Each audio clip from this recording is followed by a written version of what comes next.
I mean, this is life. I mean, you say things like that, there's going to be, this is the way it goes. Like, it doesn't, and like, if the companies want to stay, we stand by this guy. That's fine too. I don't care.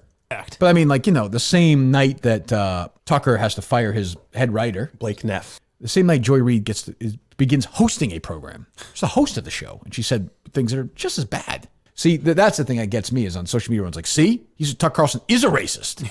Well, I mean, if Steve or Mike were doing that, fuck would I know? I mean, I assume Steve's doing it. But if Mike was doing it, like, how the fuck would I know? So now I'm a racist? Like,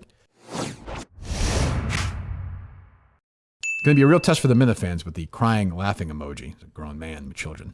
Real to rock and a hard place for them to defend Nick Cannon under the cancel culture umbrella. Going to be a lot of squirming. Is it?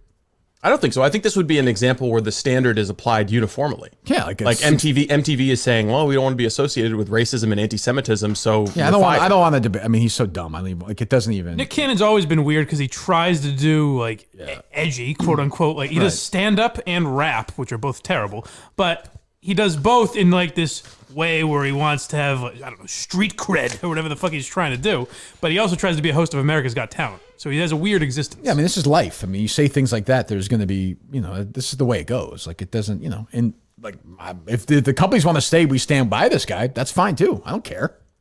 Fine. It's not going to happen, but I mean, Yeah, I get why he wouldn't be the host of a kid show the families Wild watch. and Out or America's Got Talent or whatever. But I mean, this is what we're saying, and he doesn't understand. But I also don't like that because then then don't let him have a podcast. That would be my Nick defense. Cannon? Yeah, if you're gonna gonna KFC if you're gonna hire him to be a host of a family friendly show, then say, well, then you can't do stand up and you can't do. Well, do we want to play the Nick Cannon cuts? No, he just says white people suck, basically, right? Yeah, and Jews aren't actually Semitic people, right? Yeah, I mean, there's a very strange thing going. I don't. That's my problem is that it's not a known thing going in. It's like, oh, great, do your stand up, do a podcast, be yourself, and then when you are yourself, it's like, well, you can't say that. That's over the line. True. Yeah, you got to know what you get. But I mean, again, America's Got Talent, Howard Stern on it. Right. Exactly. With a long. I mean, they just clearly don't care.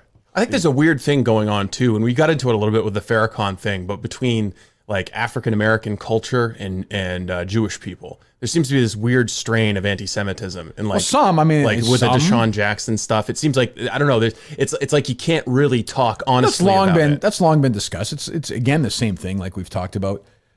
There's a reason why Pete Buttigieg didn't do well in South Carolina. Yeah. Right? I mean, we saw the poll. He basically got a 0 among African American voters in South Carolina. And there's and I think that's more religious. Because of the Afghanistan service? Yes. I think there's a long religious sort of, super hardcore Christian crowd there. White and black, I think. Yeah, but I mean, you say that, but also in California, the gay marriage would have passed the first time it was on the ballot if only white people were voting. In California, minorities in California aren't as super religious as in South Carolina. I would say the minority, if Pete Buttigieg, if he ran the California primary this year, would have had a higher percentage among. Yeah, but we're talking like 10 years ago. So there was a cultural divide. It was 15 years ago, and things changed. But you're right. African American and white attitudes towards gay marriage were wildly different, and it wasn't just because of religion. It was cultural as well. No, that's true. That's true. So I mean, I don't know. Like for instance, I don't like Joy Reid was raised Methodist, right? Yes. So I don't know what their take is on that, right? So maybe she was raised in that same culture where she thinks homosexuality is evil. She wrote it. Well, right? Did she? Well, that's true. I don't know. I think she was hacked. But I mean, like, the same night that, Tucker has to fire his head writer. Blake Neff. Which is fine if you feel like you have to do that. If you feel like that kind of language is not acceptable on your show, he's the boss. Fine, no problem. Fox News makes it. That's fine. The same night Joy Reid begins hosting a program. She's the host of the show, and she said things that are just as bad. As bad. The Tucker Carlson thing, I'm not sure how I feel about because it was a thing anonymously online. I don't know how. I honestly don't know how I feel about that. Well, supposedly if there's anonymous shit online that people dig up. Supposedly there's worse shit than what CNN printed, which I find unusual. Usually if you're trying to blow somebody up, don't you go right for the worst stuff? I would think. But CNN leads with, he said he typed that he would never get LASIK eye surgery from a person of Asian descent. Yeah, there's other stuff though too, I read. I mean, he commented, I guess he commented on a thread where the N-word was in the thread. I thought he had used that in some, but even then, I think it's like, Fine. It was an odd story. I don't think, well, Oliver Darcy, first of all, has made his career out of, finding, conservative person said X and blowing him up. But it was a weird story. It felt like the lead was buried, or maybe they were concealing what was actually said. He said some dumb shit. Yeah, of course he did. No for question. For sure. But I think that's, I mean, that's the deal is it sucks, but these are the rules now. Like you're that is in your past, you're gone. Now it wasn't that long ago, right?